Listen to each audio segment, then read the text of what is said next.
All right, so we'll go ahead and get started. So we're off next week because we have the retreat with Venerable Renee, and then we finish up the following Friday. And then there's a number of weekend retreats, 3 weekend retreats coming up after that. So May off completely. And we will get started with Venerable Katie on June 7th with Introduction to Mindfulness. That will be the next Friday night introductory level kind of course because we have to skip May. All right. So, are there any questions from last class, first class, before we introduce any new material?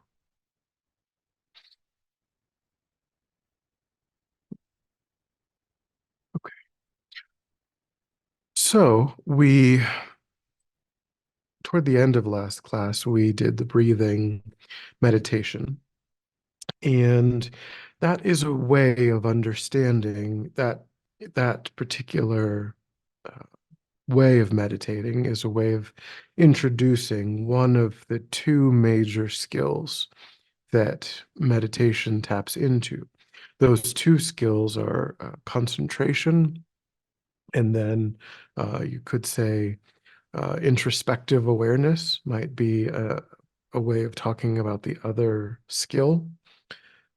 So the breathing meditation that we did, where the instruction was to observe just the physical sensation of the breath as it moves into and back out of the tip of the nostrils. So it's just one sensation in the body. And of course, as with any meditation, we get distracted, and distraction is ubiquitous no matter what the goal is. But the goal with that is to attempt to remain focused on just a single object. And that emphasizes that first skill of concentration, holding the mind to a chosen object, which is a skill that, we may have in a somewhat weak manner right now, not being an advanced meditator, but it is a skill that grows, that develops over time. We talked a little bit about the 9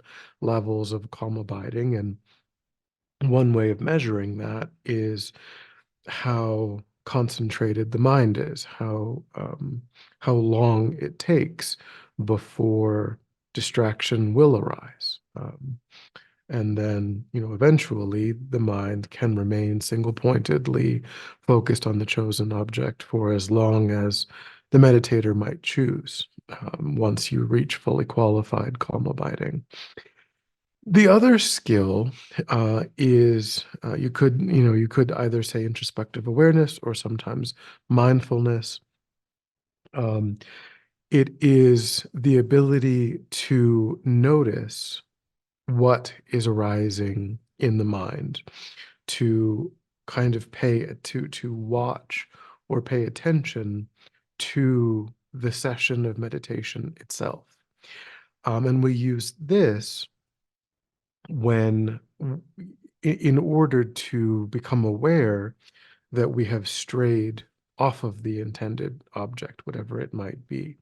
It is introspective awareness or mindfulness that alerts oneself to the arising of distraction in the mind. And then, as we said, the instruction at that point is simply to refocus, to lift our attention up from whatever it was that we got distracted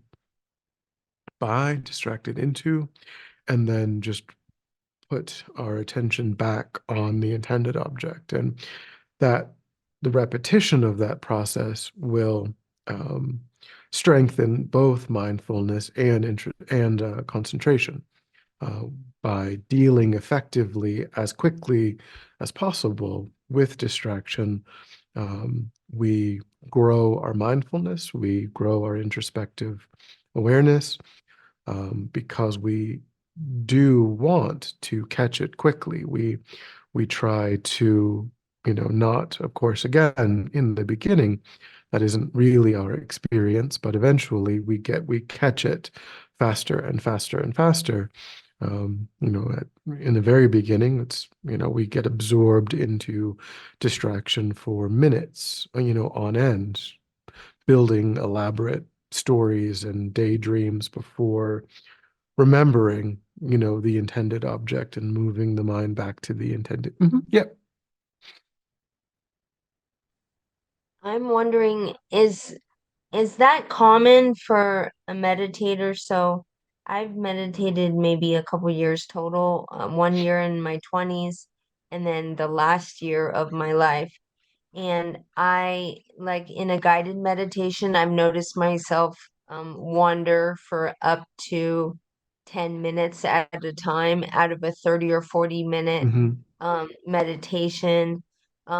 It's less when I'm doing it myself, significantly less, but I'm wondering, is that really common for somebody like me that's this much of a beginner? Is it, that's what I'm Oh, wondering. yeah. Oh, sure. Yeah. No. Yeah. I think, of course, people progress in different ways, but yeah, in general, you would expect to be off of the intended object significantly more than on the intended object. So it's just you kind of just have to look at each individual session as we kind of, the same analogy of like going for exercise. Like, this is the way that it is right now, and by engaging in this session, I will make a tiny bit of progress, and then I'll just do that over and over again. And then it's cumulative over time, you know, um, but also we shouldn't think of it as having necessarily an end point. I mean, we can take calm abiding certainly as a goal. And then if we get there, then awesome, great. But also it's just, even if we do that, then we never stop meditating, right? I mean, the bodhisattvas, on the high levels, all the way up to the path of no more learning that we looked at. Meditation is the method. Um, so it's also not something that has a beginning and an end. It's just the vehicle that is constant. We don't have to have a time pressure or to think about it in terms of, oh, it's been X amount of time, or, as long as really the thing to keep track of, the thing to keep in mind is it consistent? Am I progressing? Am I, but even with that, of course, we don't want to beat ourselves up about it, but it's just to think about, can I make progress over time with consistency? Um, and then once we get to the point where it's, maybe twice a day, every day, and that could take a couple of years of, you know, working with it and making progress. And then, that's pretty good. And, we could probably be pretty satisfied with that, generally. And then we just keep going.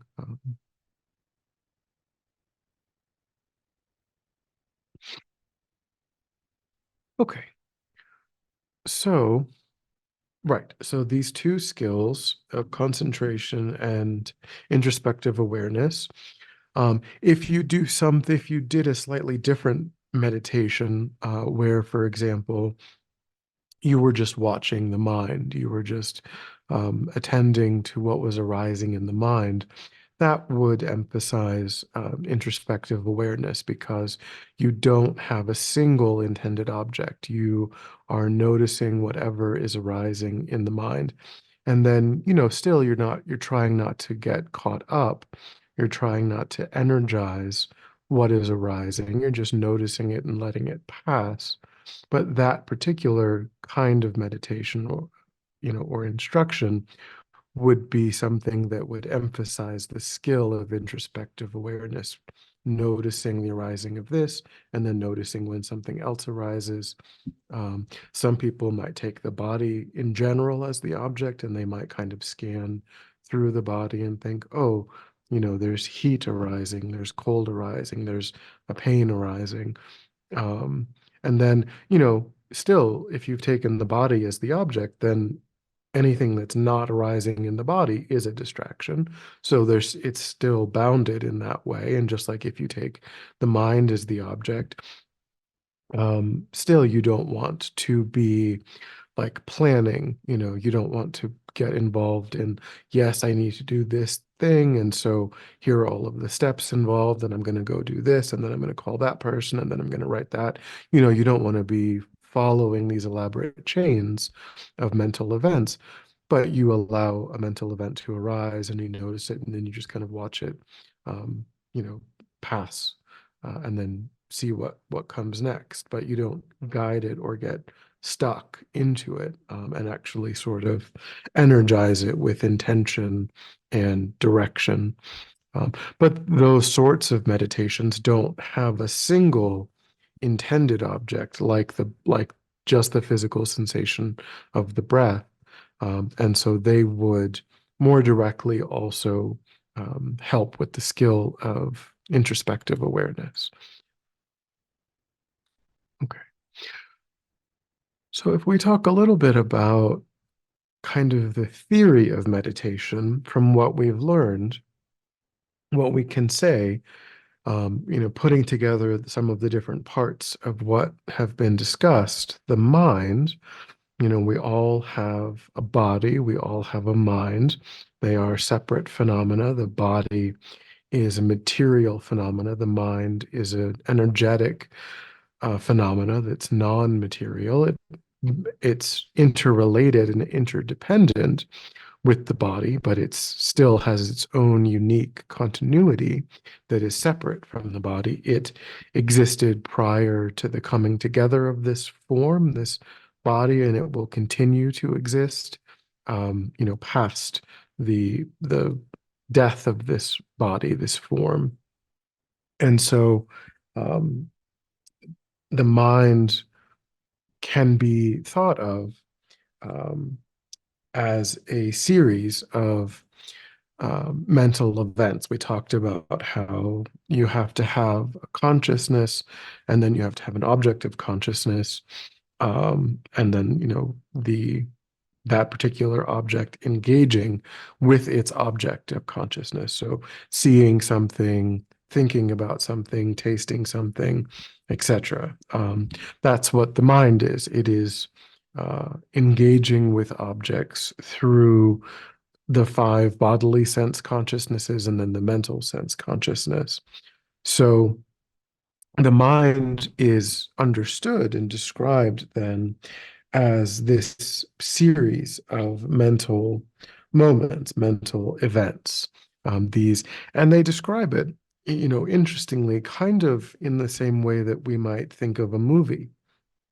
In that a movie is composed of frames, right? And they're just passing so quickly that they're not discernible individually. But that's what a movie is. It's nothing but these discrete moments, that are these snapshots, these moments of sound, of, I mean, in terms of a movie, it's only sound and a visual, but in terms of, for us, it's more multifaceted, but it's the same kind of general, idea. These discrete moments of observation, of cognition, of perception. And they say that, the high level meditators, they say that they can discern 64 mental events in the time that it takes to snap your fingers. So that's what, like an eighth of a second or something. Um, and so within that, these great high yogis can discern 64 individual cognitions or perceptions that occur in each and every finger snap of their waking and sleeping lives. Um, so, what is relevant about how that works in terms of meditation is that these moments, they leave an imprint. We've talked, kind of in the last class and, so on, a little bit about karma and how states of mind that we cultivate, the things that we, think and say and do, they leave karmic imprints in the mind. Um, and it's very much in that same way that all of the events that are arising within the mind have a force to them. We can see how if we wake up in a really good mood or we wake up in a really foul mood, then that has some force to it, that has some momentum to it. It may not, um, it may not necessarily ruin our whole day, or it may not necessarily ensure that our whole day is going to be amazing, but it's going to have momentum. It's going to have this force that carries over into the next moment and the next moment. And then, of course, other things are happening and they're also bringing in their own momentum. Maybe somebody says something nice or not nice, and then we react to that, and then there's stories that happen in the mind, and that can either compound or, um, you know, it can add to or take away from kind of what happened earlier. And we have all of these things that have their own momentum that is kind of deciding, that is kind of leading us through our day, and our lives are just a succession of days, right? So um, how that unfolds is not lost. We've talked again about karma, and one of the qualities or characteristics of karma is that karmic propensities, karmic seeds, remain in the mind until they bring a result. So these imprints, they're not meaningless. They're not just, oh, I had a good day or a bad day. They start to lay down seeds in the mind that can form stable habits, stable ways of responding. We might learn to respond more appropriately or less appropriately to things that happen in our lives.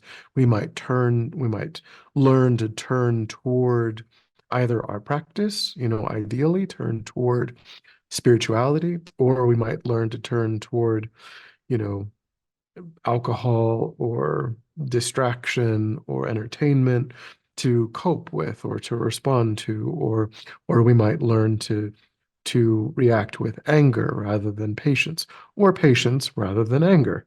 Um, so these mental moments that have this momentum, that's the sort of theory of meditation, because we're giving ourselves mental moments. We are focusing the mind on virtue, and that is going to, that in and of itself is a series of mental moments that have a momentum that when we come out of meditation still are exerting an influence. They're still exerting a force, um, just like if we were to ruminate in a negative way, and then we come out of that negative rumination where we were, plotting revenge or thinking about, you know, thinking unkind things about someone.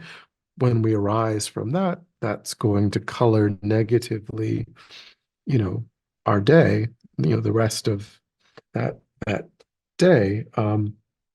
And So, what we're trying to do is, one, the more mental moments that we can have in a day that are virtuous, there's the same number of mental moments in every day, if we just assume that we're awake for the same number of hours.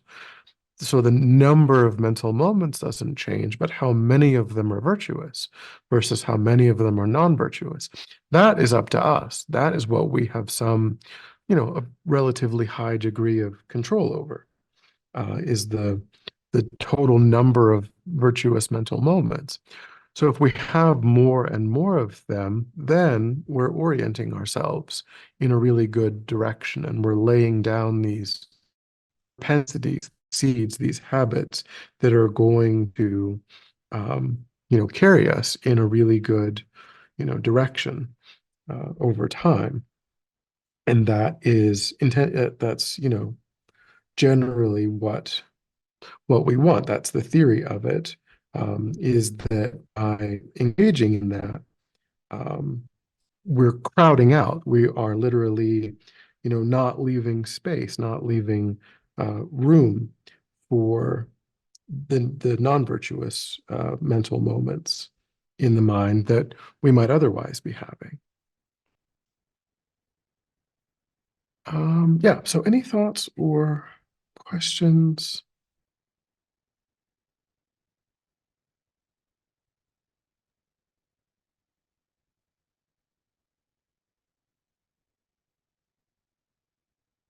So you're saying that meditation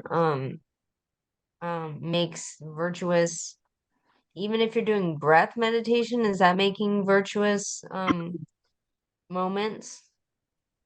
So with that, so If technically you're from the tip, focused, if you're doing focused breath meditation, if Mhm. you're doing successful breath meditation.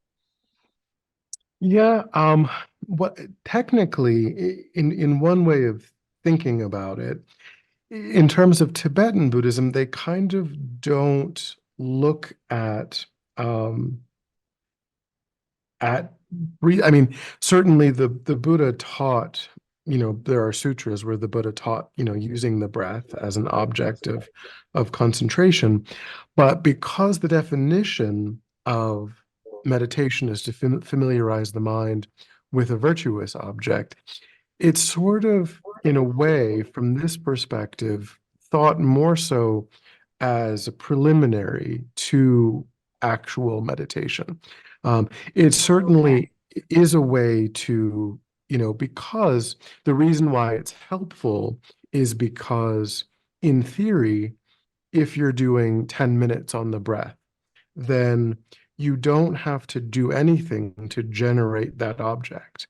Whereas if you're doing an analytical meditation, you have to spend some time generating that insight, using logic, using reasoning before the object is really present in the mind and before you can concentrate on it, right? Because you haven't really identified that object yet because you've not gone through the analytical steps.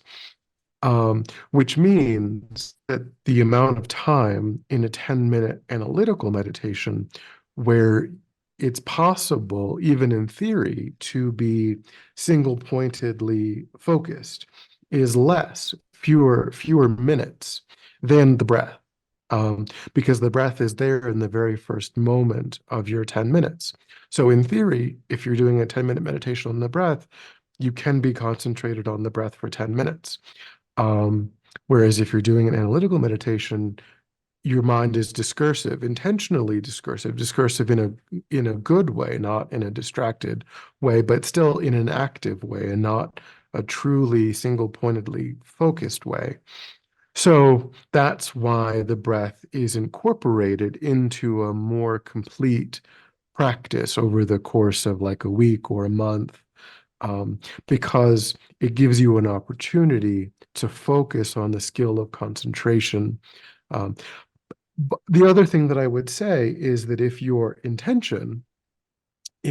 motivation for doing a breathing meditation is to develop the skill of concentration so that you can apply that skill in your, attempt to achieve enlightenment or your Yeah. attempt to, do something, really beneficial, then by Yeah. the virtue of your motivation, you've made it kind of a virtuous activity, Virtuous because activity.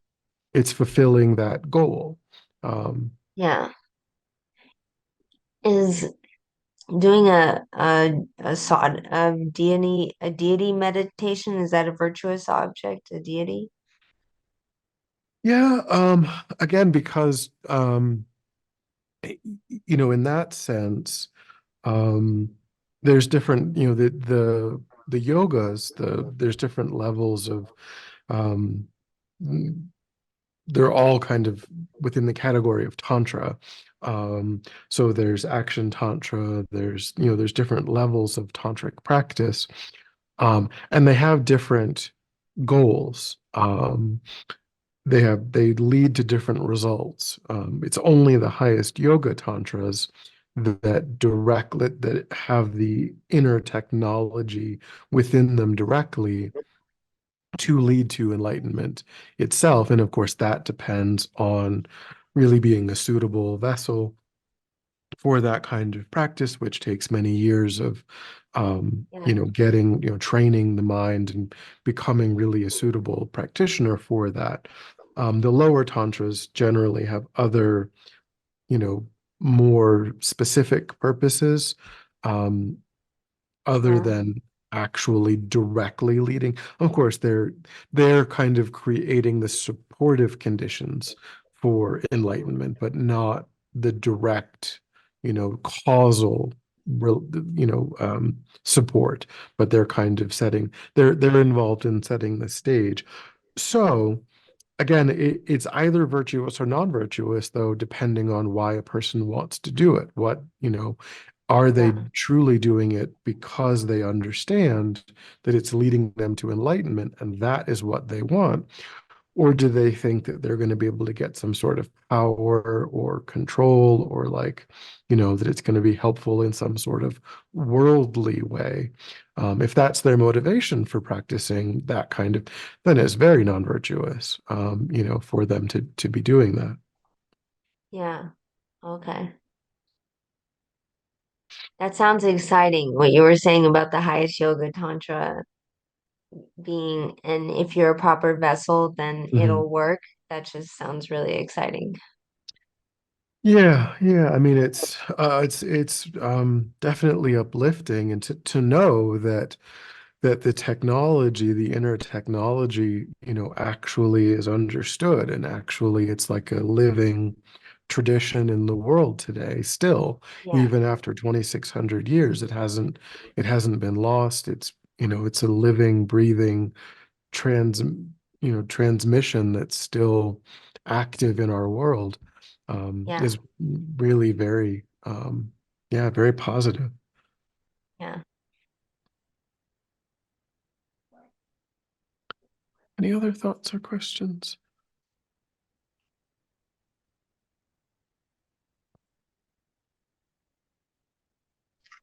I don't know if it fits in here, and feel free to let me know if it's appropriate for another session. But I was wondering, is there an ability to distinguish between what is past karma or previous imprints that we've brought in from previous lives, and what is kind of new karmic patterns that we're developing that are kind of like fresh or new? Or is that a wrong understanding? Um, I guess the best way, I mean, in general, in terms of the results of things that we are experiencing, for the most part, um, for a karma to be ripening, generally implies that the karma that is ripening was almost certainly created in a past life. It's unusual for a karma to be created and to ripen in a single lifetime. It has to be a very powerful karma for that to happen. It's possible, but it's unlikely. Um, in general, in terms of our habits, you know, we would have to just sort of see, well, what do I find easier? What is it that um, what am I attracted to? What is it?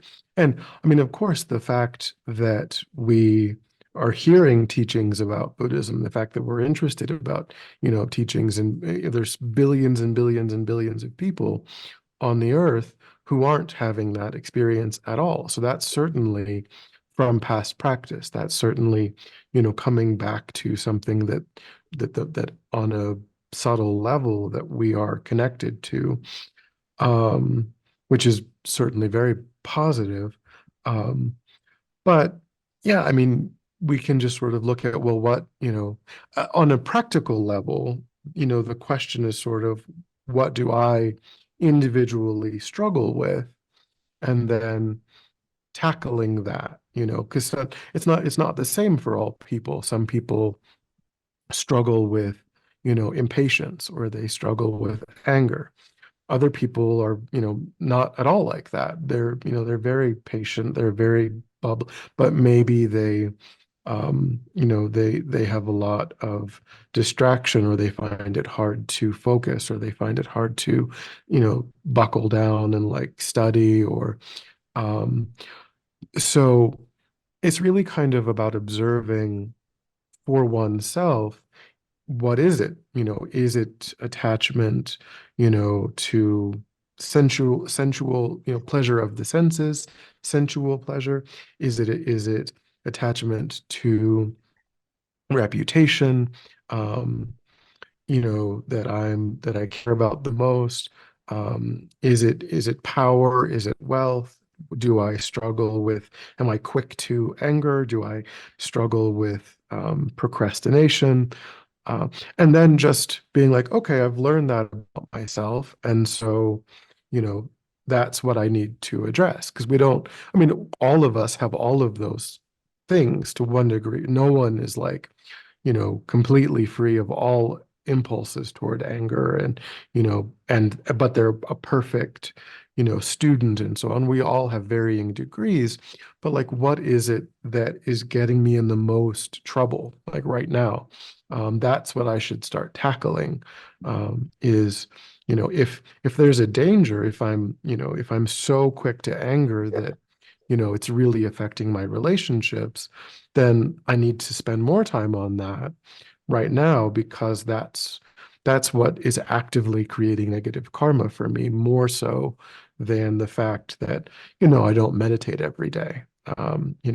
So it's kind of about having an awareness of what is the most important sort of problematic tendency that is arising in one's own life. And then just recognizing that and saying, well, that is a tendency, and that is what I'm gravitating towards. So if I'm not actively opposing it, it is going to continue. It is going to, that's what I will be practicing. If I don't stop practicing this, then I'm just deepening this, and it's not positive. So I want to apply antidotes. But certainly it's good too to look back over the last 10, 20, 30 years of our lives and recognize the ways in which we have changed. To think, oh, well, 20 years ago, I was doing these kinds of things which, weren't so great. And now I'm not interested in that anymore. Like, that doesn't, maybe I'm not a bodhisattva yet, but I've made progress. I find this easier than I did 20 years ago. I've lost interest in relating to people in this, not so positive way, and trying to see those, we do have to look on these pretty long time scales, but, 10, 20, 30 years, we should see that we've lost interest in some negative habits, and we've picked up some more positive habits.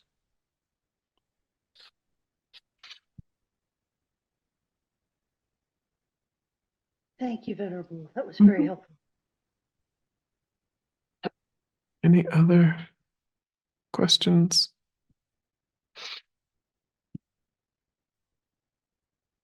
No. Okay, so yes. You might go over this in the future, but it's a big question I have. What is a karma that I can do to create good meditation, to create focused meditation? Um, I mean, it depends on, Can I there's just do different, any good thing, or is there particular ones that would be maybe more appropriate? there are answers to, or, there's things that, ways of answering that kind of depend on your inclinations and what you might gravitate toward. Some teachers might say um, that there are some deity yoga practices, like we were talking about, where you are trying to, to some degree, kind of make a connection with enlightened energy that might clear away some obstacles, karmic obstacles that might otherwise be there. But, whether a person really gravitates toward that as an option is very, very individual. Green Tara, comes to mind as one something that could be sort of generally related. Um, the class that Geshe Dondrub is that just finished, yeah, the three classes he did that he just finished on Wednesday on Orange Manjushri is another option. That Manjushri is the embodiment of wisdom, the sort of his energy, that form, that embodiment is directly related to wisdom, and of course that's why we meditate, is for wisdom. So that's another option.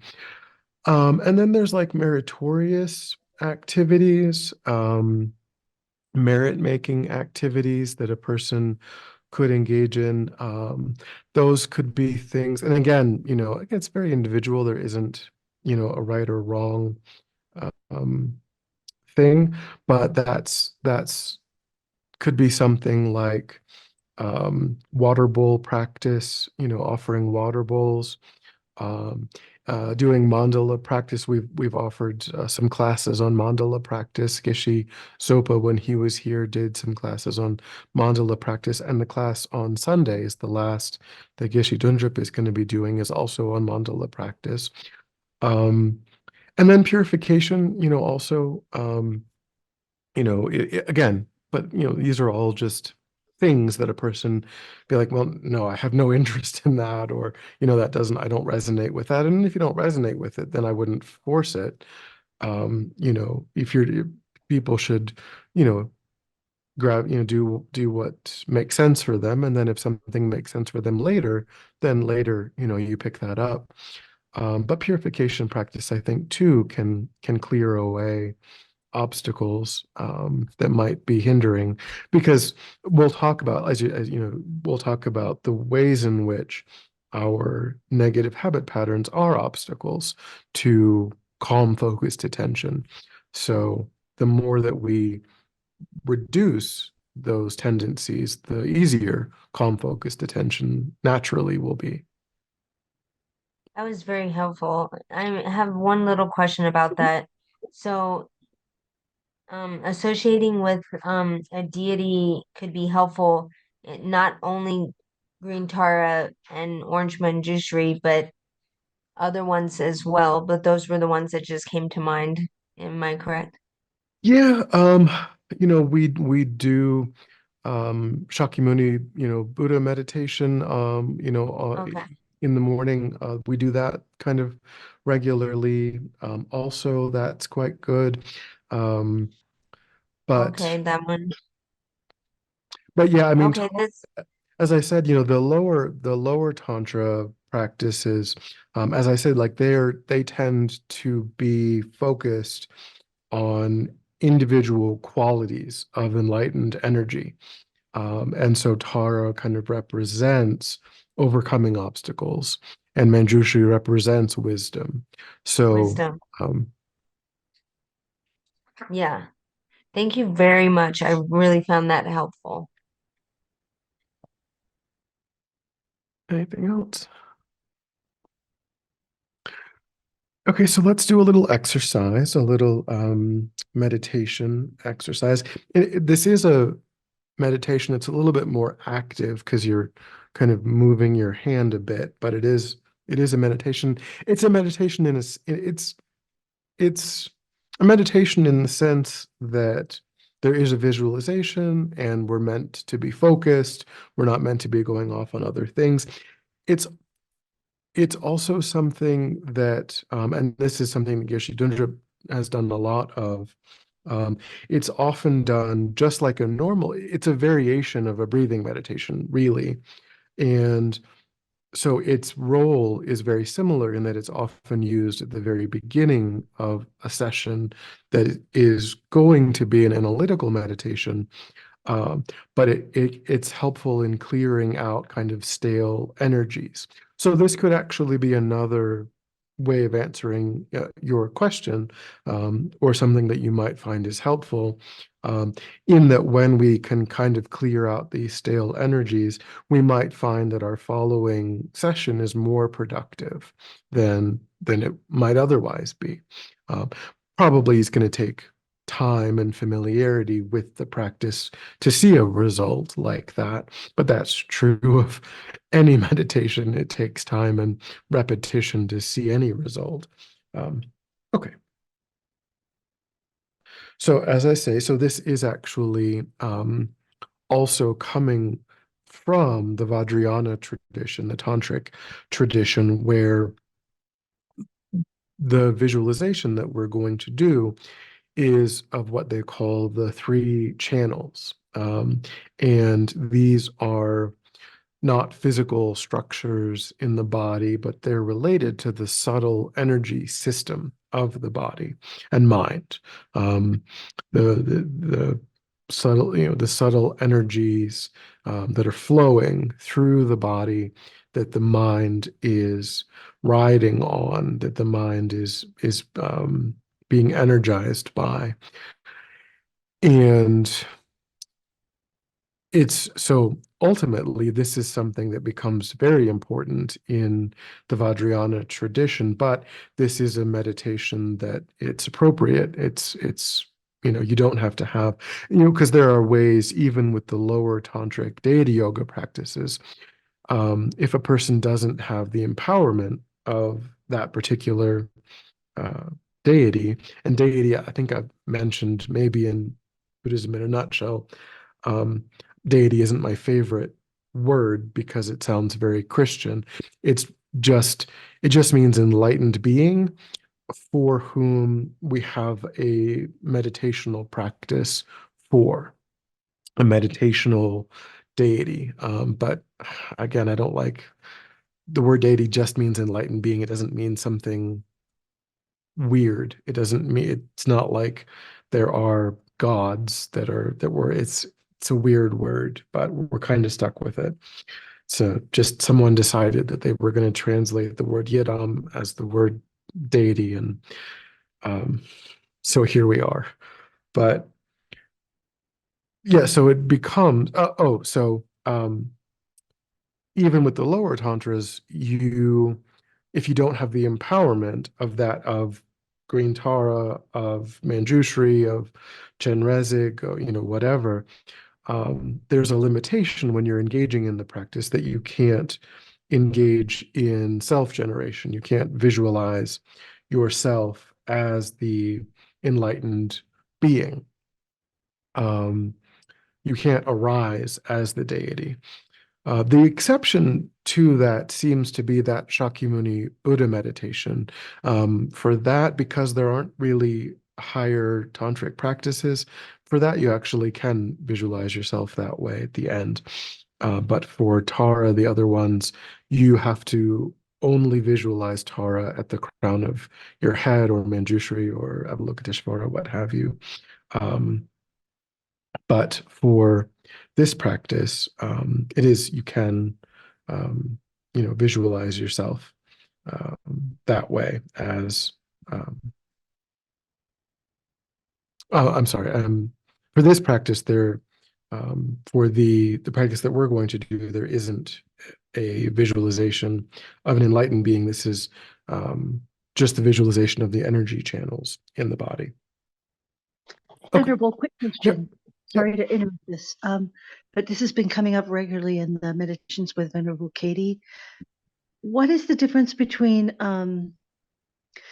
visualizing the deity in front of you versus at the crown of your head?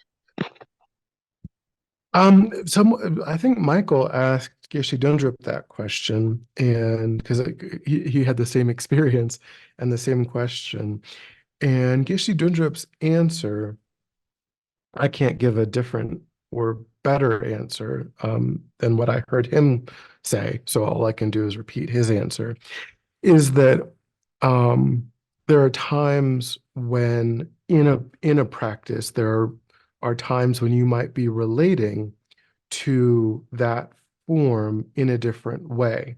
When the form is in front of you, you might be relating kind of more, and it does sort of depend on the how the sadhana is structured, but the more formal sadhanas, they all have offering sections to them. And so when the deity is in front, your relationship to the deity is kind of one where you are making offerings, where you are making requests, where you're kind of relating to it in that way. And then when the deity comes to the crown of your head, typically that's when the deity will merge, you know, will melt into light and then, merge with your body, speech, and mind. And so that you're relating in a very different way at that time. Um, and so like, even with Vajrasattva, like that's at the end of the practice is when you absorb Vajrasattva. Whereas before you're making like exhortations and requests. And so it's kind of that progression of the practice like that. Thank you. That's so helpful. Not my answer. I just remember I was like, oh, that's very, yeah. Yes. Mhm. I just have a quick question because I know I'm gonna forget. I was told that doing a sadhana deity practice is not very beneficial if you don't know how to do a Mahamudra. Um, and do you think I maybe misunderstood this teacher, or is that in fact true?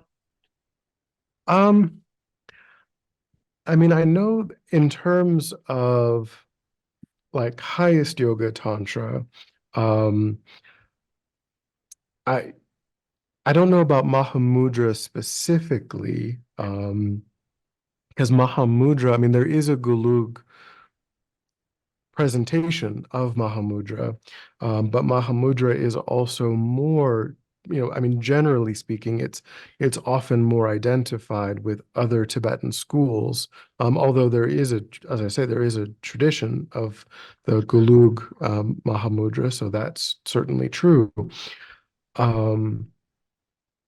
So it could depend on like what's generally meant, what that person, what they were thinking of, or what they generally meant by Mahamudra. Um, but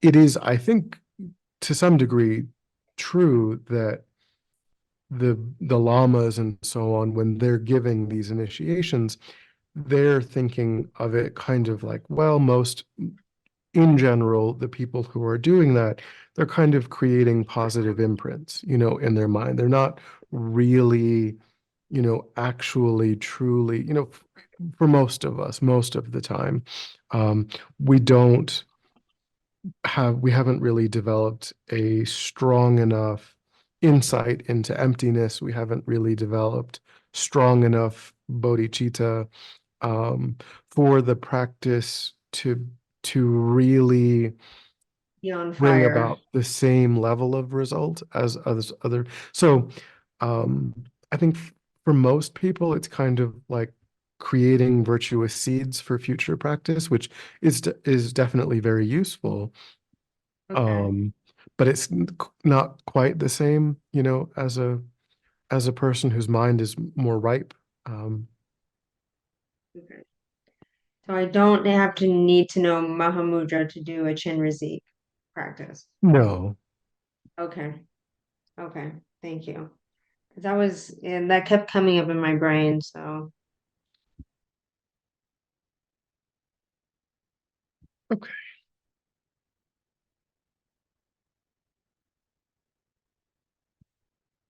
So we are going to do this. This is called the 9-round breathing meditation.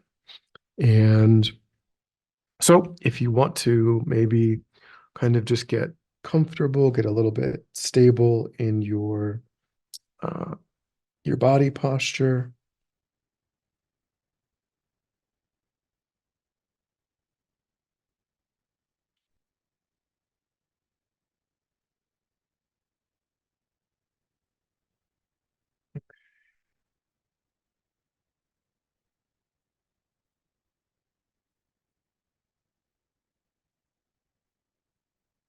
Okay, so we're going to start with the visualization.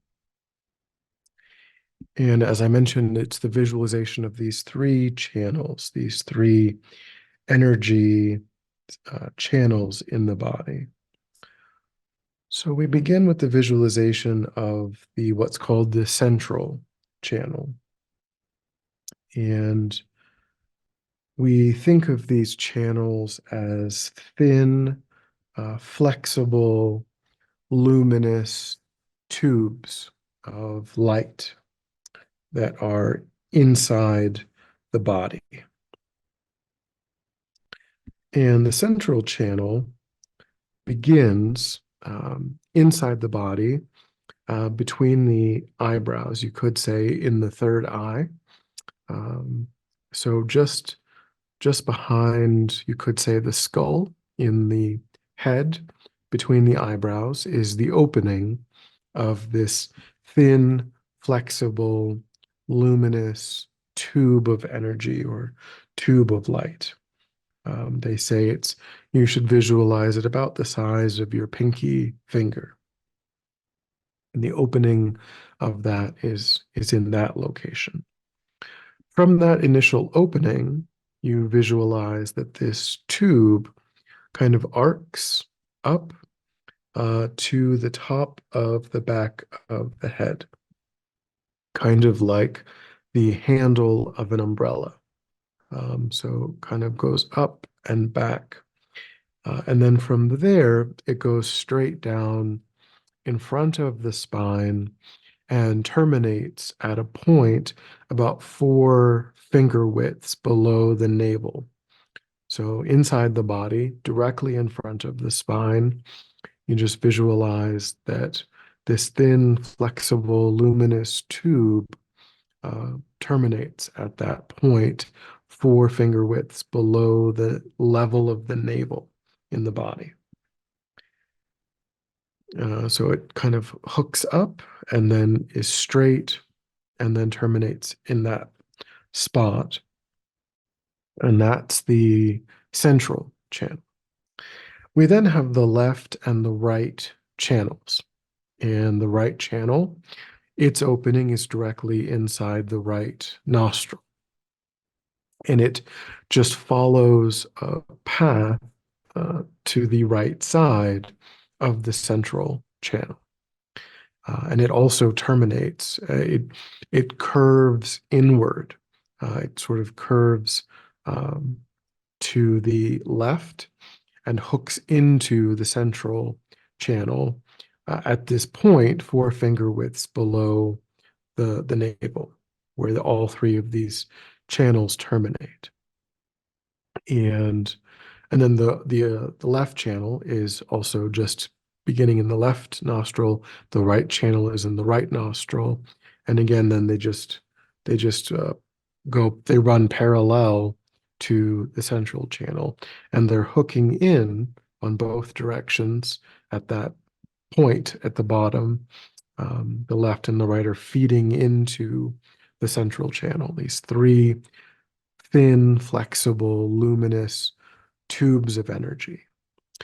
So just take a moment and try to build that visualization in your mind and hold it there in the mind.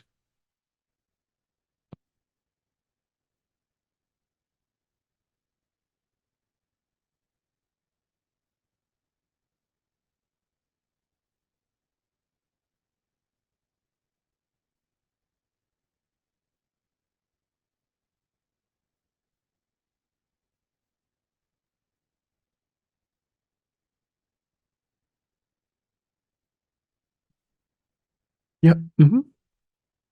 Is the channels On the side of my spine towards my belly button or towards my back? Because you said it's in front of. I don't know what you meant. Is it towards my belly button or towards my stomach or towards my back? Um, it's sort of more so like relatively toward the middle of the body, I would say. Um, Okay. Okay. yeah.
All right, and now that we have some familiarity with the visualization, now we're going to add the breathing component to that visualization. And to do that, we take our right index finger, if that's the most comfortable option for you, and we begin by just gently closing the left nostril. So we're going to breathe in only through the right nostril. We're not going to breathe in through the mouth. We're going to just gently close the left nostril and take a breath in through the right nostril. And as we do that, we visualize bringing in cleansing, white light, if you like, or pink light, or, whatever feels comfortable, cleansing, healing for you. You just sort of visualize that with the inhalation, you are absorbing in cleansing, purifying energy. So you take one breath through the right nostril.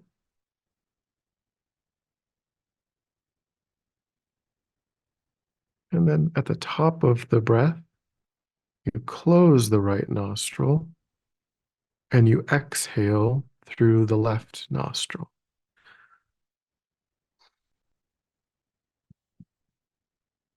And as you are exhaling, you visualize stale, negative energies leaving the body. You could visualize that in the form of smoke or pollution, whatever you, however you connect with that idea.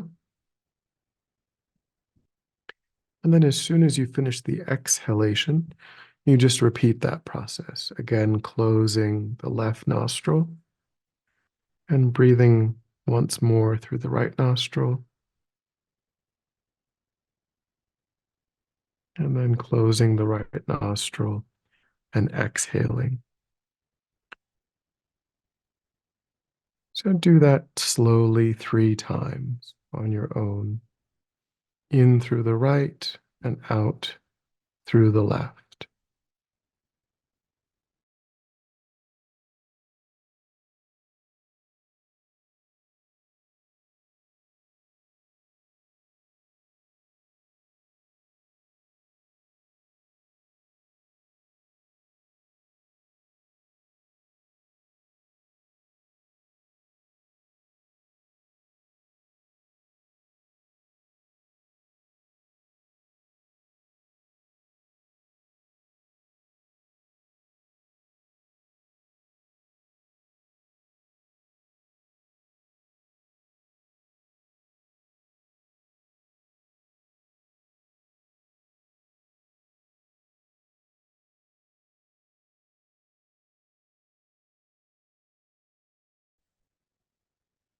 And then when you've done that 3 times, then you just do the reverse.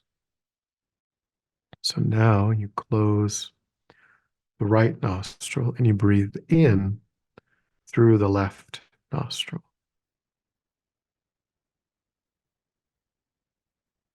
And then at the top of the inhalation, you switch and close the left nostril and then exhale through the right nostril. And you just do that 3 times.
And then when you've finished your third exhalation, and your next 3 breaths are just through both nostrils. So breathing in and out normally through both nostrils, not closing anything. But the difference now is on the exhalation, you visualize that stale energy being expelled not through one of the side channels, but being forced out through the opening of the central channel behind the space between your eyebrows. So, although you are physically breathing out through the nostrils, you sort of visualize that the cleansing, purifying energy that is flowing in to the central channel from both the left and the right is forcing out up through the central channel, forcing out that stale negative energy, and it's being expelled right through the skull, right into space, completely dissolving.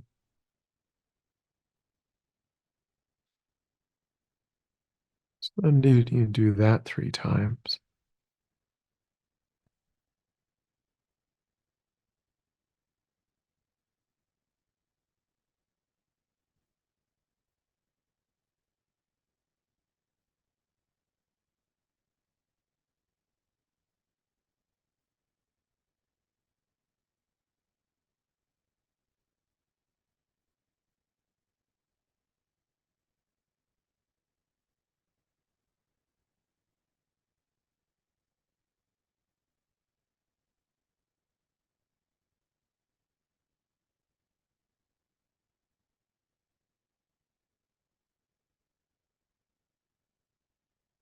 And then once you've finished doing that 3 times, now that you are familiar with those 3 sets of 3, and just take a couple of minutes to repeat that process.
And then we'll come back together.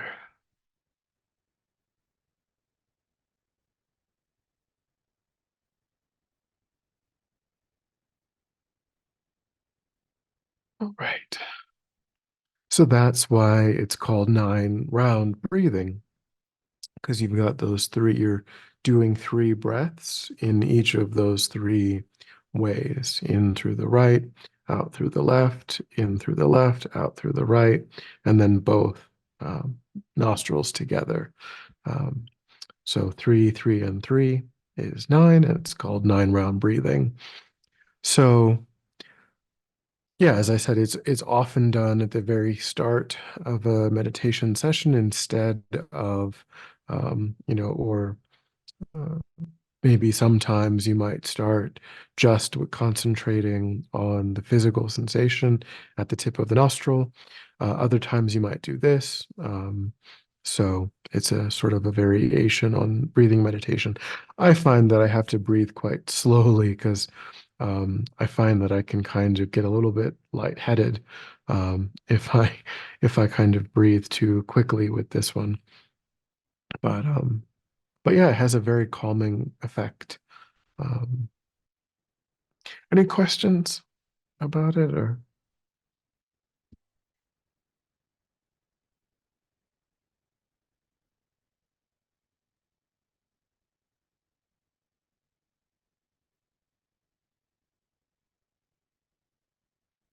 Oh, all right.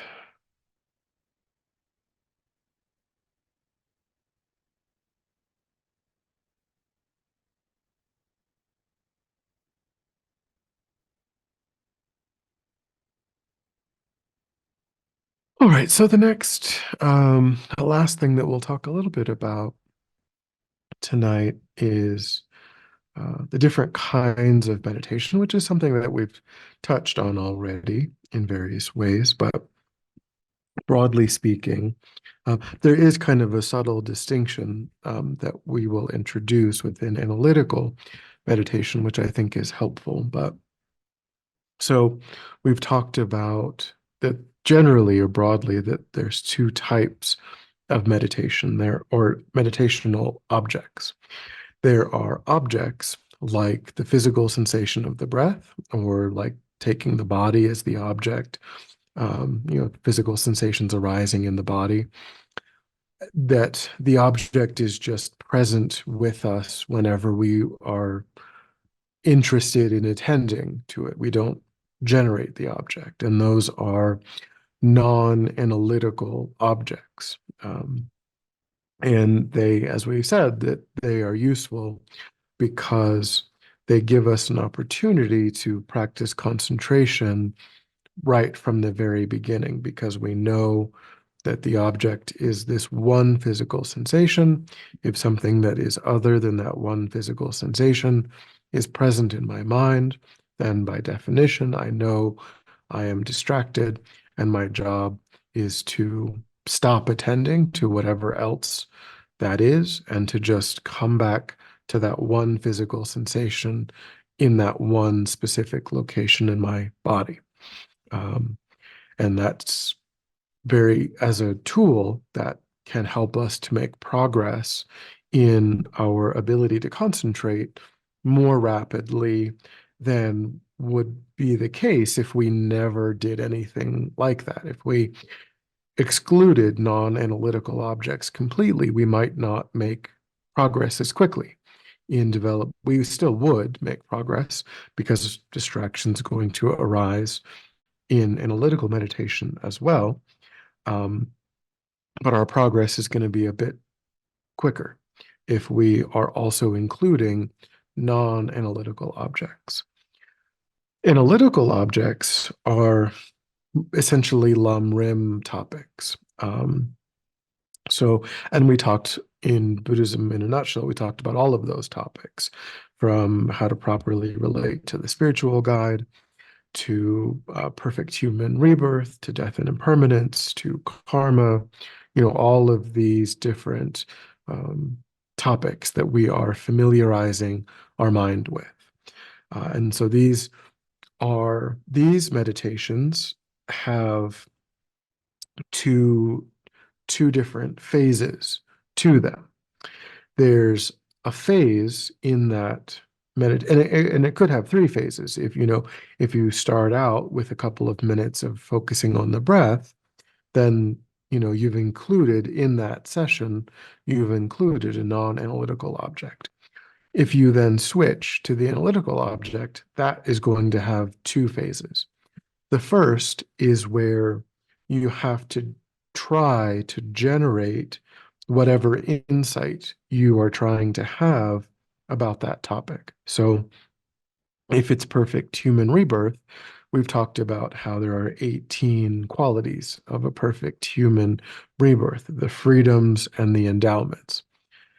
So you would go through the 18 qualities and you would apply them, so we talked about the three wisdoms, right? The wisdom that arises from listening, the wisdom that arises through contemplating, and the wisdom that arises through meditating.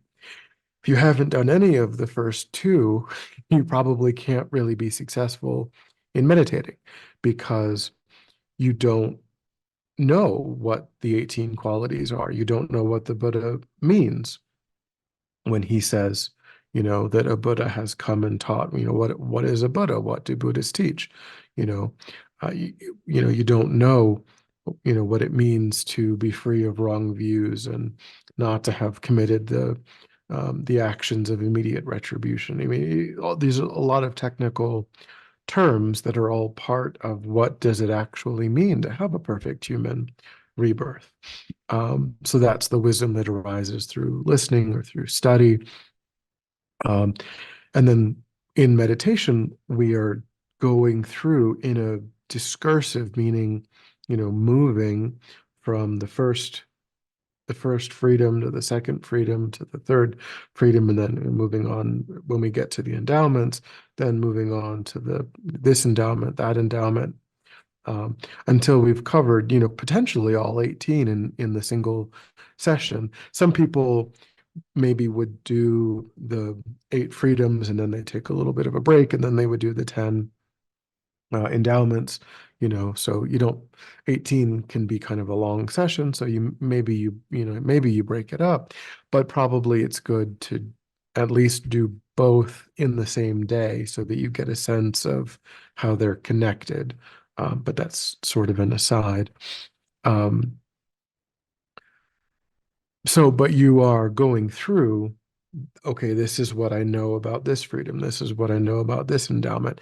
And here's how it relates to my own direct experience. Here's why I am in possession of this endowment. This is why I myself am free.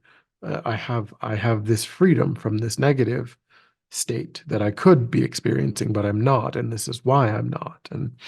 Um, and the purpose of but that's just the discursive phase of that meditation. Its goal is to give rise to an insight that I myself in this moment possess a perfect human rebirth, which is one that is qualified as possessing the 18 qualities. So you have to go through the 18 qualities and then you're like, oh yeah, on the basis of this logic, on the basis of this reasoning, I myself actually possess a perfect human rebirth. And how extraordinary that is, that how unbelievable that is. So that insight, that sense of this is what characterizes my life right now, is the insight that we're trying to generate on the basis of going through all of the steps. If it was death and impermanence, that we didn't really go through what's called the 9-point death meditation, but that you would kind of go through the 9-point death meditation. And so that's death is definite, the time of death is indefinite, and at the time of death only my spiritual practice is of any benefit. And then there are 3 subpoints within each of those, but that the purpose of that would be to give rise to a really kind of visceral is the word that I always try to use with these analytical insights, because it isn't just intellectual, it isn't just academic, it's a real felt sense that I am, I am going to die and I don't know when. And at that time, the only thing that's of any value to me is the network of positivity that I've cultivated over the course of my life. Um, and so you're trying to get this really deep feeling of the truth of that. And that's the second phase of any analytical meditation. And this actually has an element of stabilizing meditation, which is like the non-analytical objects, where now you know what your object is. Before you generated your object, before you generated the insight of perfect human rebirth or death and impermanence, you didn't really have a meditation object. You just had a topic that you were exploring to establish the object. But now you have an insight. Now you have a real felt sense of the truth of that topic. And now you just focus your mind, ideally without distraction, on that insight, on that felt visceral truth of what you've established, what you've generated. You try to hold your mind in that experience of that knowing or that understanding of that topic. And this, of course, is something that deepens over time. After years of meditating on precious human rebirth, death, and impermanence, the depth of your insight, of course, it's going to be informed by all of the other things that all of the other texts and all of the other teachings and everything else that you've heard that has come at that topic from different perspectives and different angles, and just the force of all of your previous reflections will deepen that insight over time. But whatever insight we can generate at the very first time that we do a brand new analytical meditation, well, that's the insight. So that's what you focus on. And then 5 years later, sure, it's going to be deeper. It's going to have a different flavor, a different quality to it, because it's been 5 additional years and you've grown and you've done, you've deepened your practice in many ways. But whatever insight arises, you focus your attention on. And it certainly can be the case, and it is the case, that, of course, during both of these phases, distraction is arising, right? We're thinking about all manner of unrelated things. And so we're going to we may get so distracted that we kind of lose our Venerable Rabina would say we lose the plot. We don't know, like, what was it, a session on precious human rebirth? Like, I don't even remember what I said I was going to do. Or we may forget, like, is this the endowment, or is that the endowment, or what does this exactly fully mean? That's going to happen.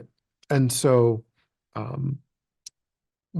when that happens, when we get to that second stage, it may be true that we have to go back to the first stage. If we've gone through the first stage and we feel like, okay, I have some insight into this, and then we're trying to hold that insight. If we get it could be that we get just a little bit distracted, and then we can kind of move back into that same stream of thought, that same kind of force of that feeling, that insight. It could also be that we totally lose it completely, and we're just like totally confused. And so then we have to kind of go back to step one and think, right, okay, the endowments, the freedoms, what are they? And so on, to try to cause that insight to be regenerated in the mind, and then focus on it again. And then we might lose it again. We might have to go back to analyzing. But so it isn't that there are two completely distinct phases where once we hit step 2, we can never go back to step 1. We may have to go, we will, unavoidably have to go back to step 1. So we kind of switch between the two, but ideally,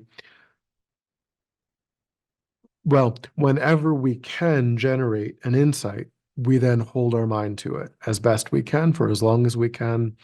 And then if there's a slight distraction, then we just sort of go back to the insight that we were having. If there's a massive distraction, then we may have to think about the topic again until we really feel that same insight arising, and then we focus on it. And so it's all a process of distraction arising and dealing with distraction. But those are the two steps, and we may have to switch between them, but that's what an analytical meditation is. Its purpose is to have an insight, and then we just kind of soak the mind in that insight by remaining on it without distraction as best we're able to for that session. And as we said, we are creating mental moments where that insight is what is occurring, and that is going to leave imprints of that insight in the mind that are beneficial outside of meditation. And then ultimately the goal then is to arise from that meditation and try to live in accordance with that insight. Like, what if a person deeply understood death and impermanence, or precious human rebirth, or karma? How would that person behave? What priorities would that person have? What decisions would that person make? What behaviors of body, speech, and mind would that person be engaging in? And so in the beginning, we're kind of reminding ourselves, oh, right, this is what I'm studying, this is what I'm meditating, but the more that we do that, the more spontaneous that process becomes. Just like, you know, we don't have to we don't have to wake up and think I'm not going to rob a bank today, right? We don't have to white knuckle every time we drive past a bank, like, will I break into the bank or won't I break into the bank? We just don't break into banks because our mind is deeply familiar with, all of the disadvantages of breaking into banks, um, and all of the ways in which the advantages don't outweigh the disadvantages. I mean, yeah, you know, maybe you get money, but probably you spend the rest of your life in prison, and that's really unpleasant. So it's just not worth it. We don't have to think about it. Um, in the same way, when we do these meditations over and over and over and over, we will begin to think and act in ways that are in accordance with those insights. It's not mystical. It's a cognitive psychology, really. It's just a process of familiarizing the mind, and then those familiarizations, when they become really internalized, really, deeply ingrained, then all of our actions are in alignment, in accordance with those insights. But again, we shouldn't expect that that's a quick process or that's an instantaneous process. We're going to, sorry, I dropped something on my spacebar and it muted me. There's going to be a disconnect between those insights and our behaviors. That disconnect is just something that we want to reduce over time, but we need to be patient and understand that it does exist. And then the last thing that I'll say before questions, just to get it in as part of this, even within analytical meditation, there is two different ways of relating to analytical objects. There are some objects that are describing how things exist, sort of describing the nature of reality. And with those, our job is to understand something about the nature of reality. For example, impermanence. Impermanence is a feature of reality. Everything that is, um, you know, all compounded phenomena, everything that exists as a product and has parts and causes and conditions is necessarily changing moment by moment by moment. That's just a feature of reality. Death and impermanence is another feature of our, as a living sentient being. It is a fact that this form will cease to function and that our mind will disassociate from this form. So there are topics that are like that are just describing features of reality. There are other topics like compassion, which we are actually trying to generate our mind into. We're not trying, compassion isn't a feature of, because there are uncompassionate people. There are, you know, but we are trying to generate our mind into compassion, into loving kindness, into patience, etc. And so we're trying to establish those qualities in our mind, which is different than the objects that are describing how reality exists. So analytical meditations, you could say, serve two different purposes, either to generate the mind into those states, but you're not generating your mind into the state of impermanence. Your mind is impermanent. You're just trying to understand that is your mind's nature, but you're not generating your mind into impermanence. But you are trying to generate your mind into a mental state of compassion, a mental state of loving kindness, a mental state of patience, etc. So analytical meditations fall into one of those two categories. Okay. Any thoughts or questions before we wrap up for today?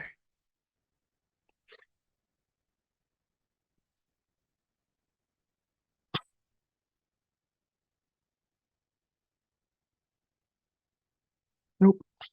All right.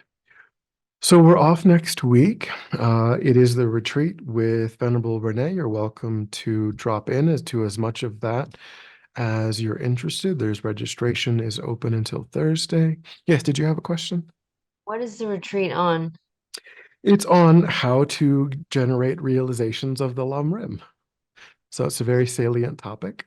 And, of course, if you can't come to the whole thing, you're welcome to come to what you can come to. Okay. Thank you for teaching. I got a lot out of it. Oh, good. Sure. All right. So we will pick it back up in 2 weeks to finish. Thank you so much, Venerable. Sure. Have a good night.